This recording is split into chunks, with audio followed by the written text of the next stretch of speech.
Dr. David Lewandowski discusses the role of masculine and feminine energy and how they impact the opposite sex. A woman lives her life on her emotions. That's how she feels alive. And, if she had to choose between boredom and death, she'd most likely choose death. Because she's not alive if she's bored, if she doesn't feel anything. So she feels her way through life. And that masculine energy provides direction.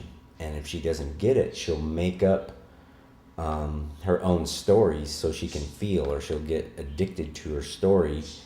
And a lot of times when people are left to their own devices, it's easier. They'll just keep replaying a negative emotional drama. And where a man, he can provide a gift at that point and lead her to positive emotional states and positive drama. And all women are drama queens. They may not want to hear that, and I don't mean that in a bad way. It just means that they want emotions so they can feel alive. And that's very important for their emotional health and physical health. For a man,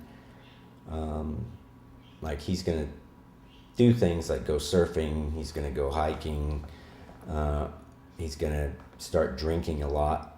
Anything that represents feminine energy to him, which means letting go and not being so focused on, say, work, because feminine energy can help him to stop and smell the roses, for him to enjoy life, to get back into his body. And doing those things help him get back into his body. How can identifying the role of masculine and feminine energy be helpful in relationships? Make sure that when they do get in a relationship,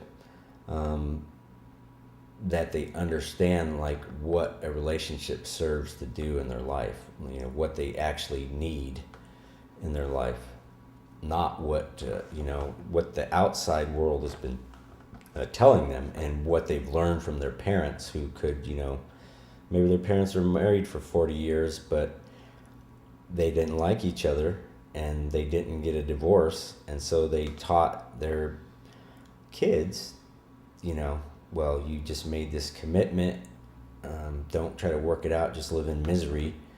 Or after that time, the kids are gone, they get a divorce, and then the kids can feel resentment because they feel used as an excuse as to why their parents have a miserable life or hate each other. You can definitely use it as a time to reflect and go, what did my parents do? What were the good things that they had in their relationship? And how can I improve upon that? How can I, by understanding feminine and masculine energy, how can I use that to improve my communication and improve my relationships?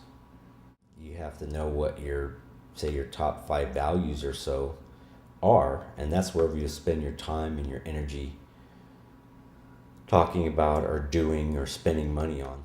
Once you understand that, you can change your belief systems, which are just a strongly held opinion about that, to get what you actually value. You don't change what you value.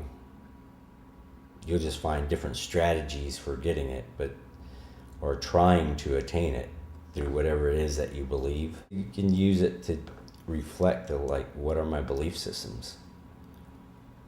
Okay, I learned from my parents that relationships, they don't last, that they didn't have any passion for each other, they argue, it's not worth it, whatever. But yet you still have this internal craving to be with somebody that understands you, and just not emotionally, physically, spiritually, in every way. And you understand on some level that this is what would complete or help your life be full.